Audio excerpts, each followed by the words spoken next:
Ora sim, chegou o momento de escutarmos a Maria Mar e vou apresentá-la. Ela é licenciada em Contabilidade, mas apaixonada pela arte.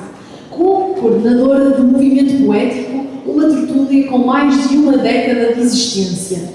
Membro de Onda Poética em Espinho, com sede na Biblioteca Municipal José Marmelo e Silva por vários anos, participou com poemas em várias antologias poéticas. É residente do programa Poesias Sem Fronteiras, da Rádio Sintonia Feirense.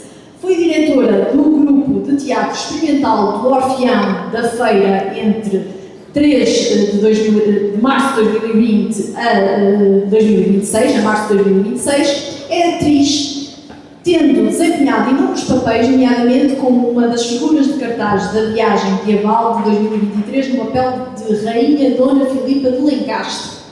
Autora e coautora de vários guiões para peças, nomeadamente da recriação histórica no âmbito da Viagem Medieval. Autora da peça Metamorfoses, levada à cena pelo GTE. Convosco, Maria Mar, uma salva de palmas.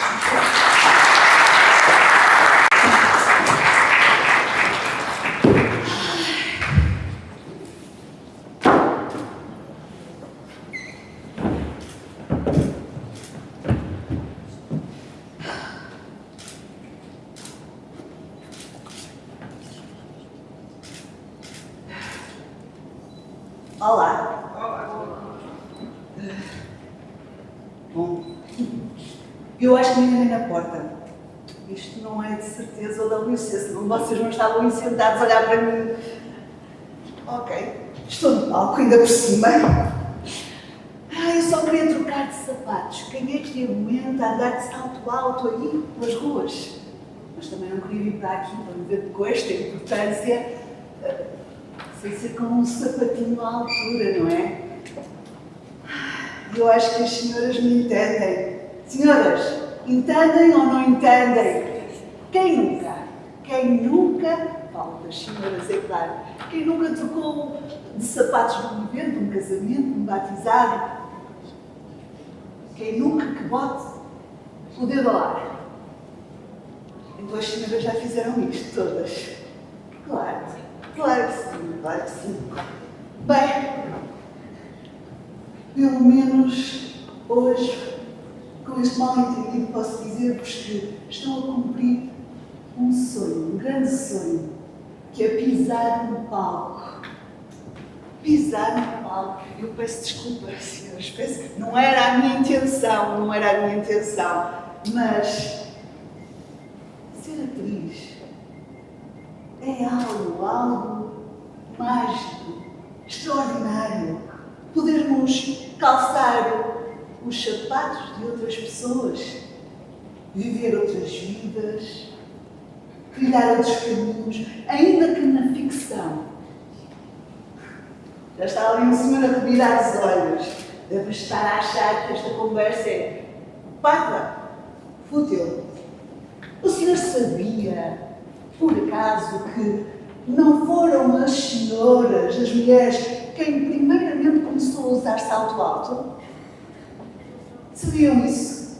Sabiam que no século X os cavaleiros persas usavam um salto para melhor fixarem-se nos estribos quando iam montar, podiam caçar e assim podiam atirar melhor as suas flechas?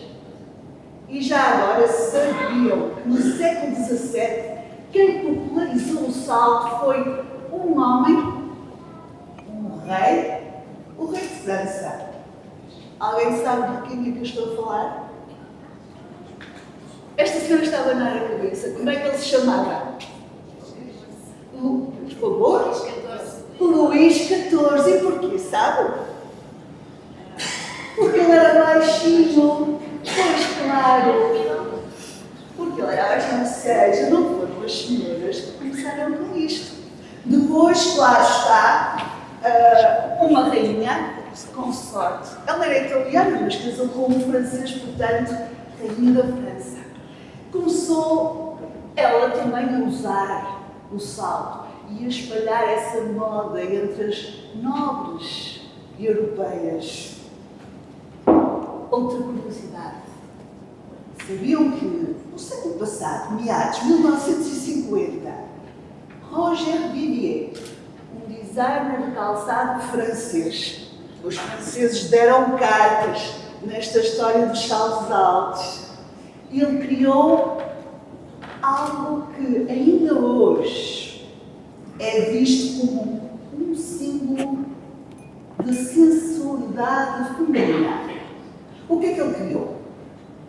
Ele criou o salto agulha. Este não é propriamente o salto mais agulha, mas agora vou fazer uma pergunta aos senhores, só por curiosidade. Senhores, um saltinho fica bem, não fica? Uma mulher fica ou não fica mais sensual? Eu estou ali a ver um senhor já a olhar para a mulher. Pronto, não respondam. Senhores, não respondam porque eu não quero confusões. Pelo amor de Deus. Mas já agora vou virar para as senhoras. Faz conta que os homens não estão aqui. Eu vou-lhes perguntar uma coisa. Vocês sabiam que os homens, muitos homens até por sinal, acham que nós mulheres, a maior parte das vezes, nos arranjamos, nos produzimos, não para agradar aos seus maridos, aos seus namorados, mas sim para agradarmos às outras mulheres? Talvez um bocadinho por competição. Nenhuma mulher quer sair, imaginem um dress code, e ela não sabe, o marido não contou. E as senhoras, as outras senhoras vão todas, e ela começa a... Porquê que não me disseste? Porquê que não me disseste? Quando chegar para casa, tu vais ver. Olha para mim. Olha para mim, à beira das outras. O que é que eu pareço? Este senhor aqui. Ora bem, eu pessoalmente acho que cada mulher tem que se agradar a si própria em primeira instância. Porque o segredo é este. Se nós estivermos bem connosco próprios, isso vai se repercutir na forma como todos nos veem. Há mulher mais poderosa do que aquela mulher que é confiante, que se ama? Não há. E já agora, se pensam que eu estou com vergonha porque vim aqui a achar que isto é uma casa de banho, não estou. Porquê? Porque não é vergonha nenhuma que nos apanhe a subir ou a descer do salto. Assim como não deve ser também vergonha nenhuma que uma mulher caia abaixo do salto. E nós, mulheres, até devíamos de ajudá-la. E se alguma vez alguma de vocês cair, se tu caíres abaixo do salto, só tens que levantar e recomeçar. E isto faz-me lembrar de um poema que começa desta forma. E vou-vos dizer o autor, que é alguém que com certeza vocês também gostam muito. Miguel Torga. E o poema começa assim. Recomeça. Isto não é válido só para as senhoras.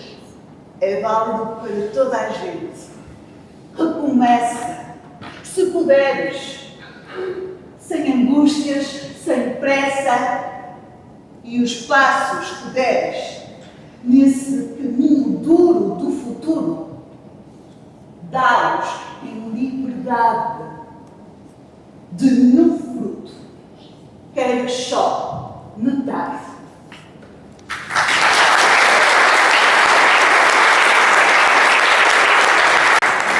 Obrigada, Isabel.